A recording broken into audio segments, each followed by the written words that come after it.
ابتكر هذا الصياد طريقة فريدة لصيد الأسماك جعلته يشتهر في جميع أنحاء العالم. لم يستخدم صنارة أو أدوات معقدة، بل اكتفى بشبكة صيد بسيطة وضع بداخلها الطعم ثم ألقاها في النهر، وبعد ساعتين فقط رفع الشبكة ليذهل الجميع بالنتيجة. عشرات الأسماك كانت محاصرة داخلها، دخلت من تلقاء نفسها، وكل هذا من أجل إعجابه.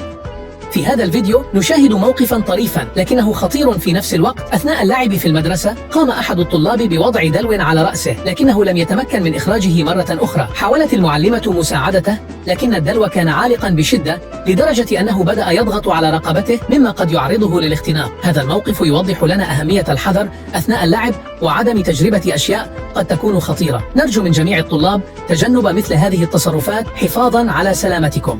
هذه هي أطواق الكابلات المصممة خصيصا لإزالة الثلوج من الجسور، لكن هل يتواجد أحد في الأعلى ليتولى إنزال تلك الأطواق؟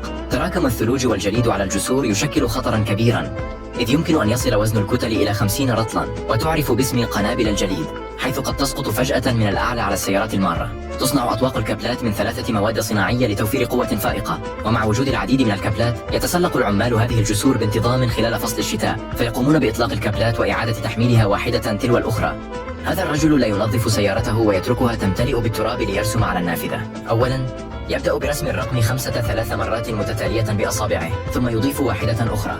بعد ذلك يربط بين الرقمين 5 في المقدمة عن طريق عمل حلقة في الأعلى، ثم يضيف حلقتين صغيرتين داخل الحلقة الكبيرة التي صنعها، ولكنه يستمر في إضافة خطوط إليها حتى تصبح الصورة أكثر وضوحاً. بعد ذلك يربط الأرقام عن طريق رسم بعض الخطوط المائلة، ثم يلف الصورة عن طريق إغلاق الجزء الخلفي منها. بناء على ما رآه ينتهي به الأمر بخطة صغيرة ولطيفة. إذا كنت تحب القطط فامنحها إعجاباً.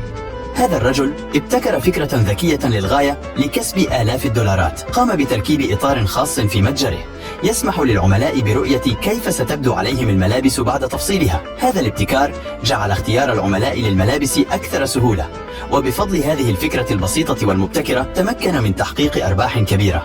إذا وجدت نفسك مقيدا بالحبل في أي وقت فلا داعي للقلق. هناك حيلة سرية قد تنقذك بسهولة ودون أي مجهود يذكر. أولا أمسك بأحد أطراف الحبل واسحبه بمهارة من خلال العقدة التي تربط يديك، ثم ببطء وثقة ابدأ بإخراج يديك من المنتصف مع سحب الحبل بلطف في نفس اللحظة، وما هي إلا ثوان حتى تتحرر يداك تماما وكأنك نفذت خدعة سحرية مبهرة، وكل هذا من أجل إعجابك. بينما كانت هذه المرأة في طريقها إلى العمل حالفها الحظ بالعثور على قطة في وضع مثالي لالتقاط صورة سريعة لها، ولكن ما لم يخطر ببالها أبدا بعد دقائق قليلة من التقاط الصورة لاحظت أن القطة بدت وكأنها لا تتحرك وكأنها فقدت الحياة. تسلل القلق إلى قلبها فمدت يدها بحذر لتتحقق مما يحدث، وما إن لمستها حتى تحركت القطة فجأة كاشفة عن حقيقة الأمر. لم تكن سوى غارقة في قيلولة خفيفة. هل يمكنك أن تتخيل حذاء ليس مجرد وسيلة للمشي، بل هو ينبوع من الماء المنعش؟ نعم، هذا الحذاء العجيب يمكنه أن يروي عطشك أينما كنت. يمكنك استخدامه لغسل يديك، رش وجهك بقطرات باردة في يوم حار، بل وحتى الاستحمام به في أي مكان تريده. ولكن هنا يكمن السر المحير، من أين يأتي هذا الماء؟ أول يوم عمل دائما ما يكون مليئا بالمفاجآت والتحديات، لكن أن يطلب منك جمع الشرارات هذا شيء جديد. تخيل أنك تدخل موقع العمل بحماس وطاقة، وتصادف زميلك الأكبر سنا يقول لك بجدية: خذ هذا الدلو وابدأ بجمع الشرارات. العامل الجديد لم يتردد ولو للحظة، وأخذ المهمة على محمل الجد. بدأ بالركض هنا وهناك محاولا الإمساك بتلك الشرارات الطائشة التي تنطلق في كل اتجاه. الجميع حوله ينظرون إليه بإعجاب، بينما هو يبذل قصارى جهده وكأنه في مهمة لإنقاذ العالم.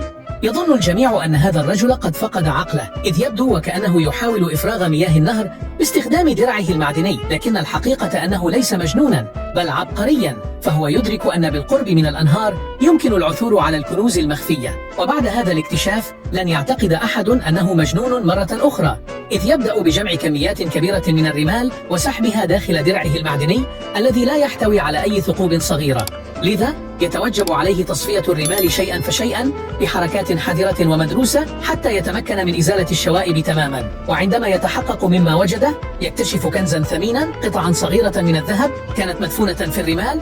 لا تضع هاتفك المحمول داخل خوذتك أبدا. في الصين بدأ البعض بفعل ذلك، ولكن هذا التصرف قد يكون خطيرا.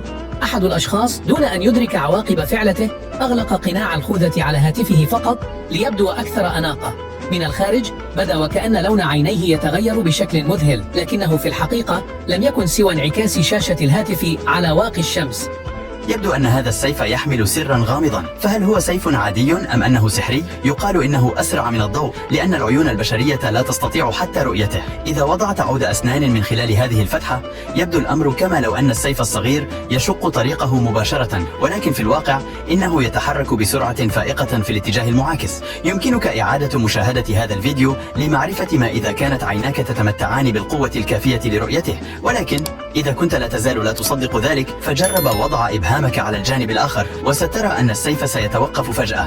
عندما رأت الفتاتان جدهما يعمل بجد، هرعتا لمساعدته في حمل عربة التسوق الخاصة به. كان الجد متعبا جدا من المشي لدرجة أنه جلس ليستريح، وفجأة سقطت كرة من العربة. حاولت إحدى الفتاتين التقاطها بسرعة لكنها لم تتمكن.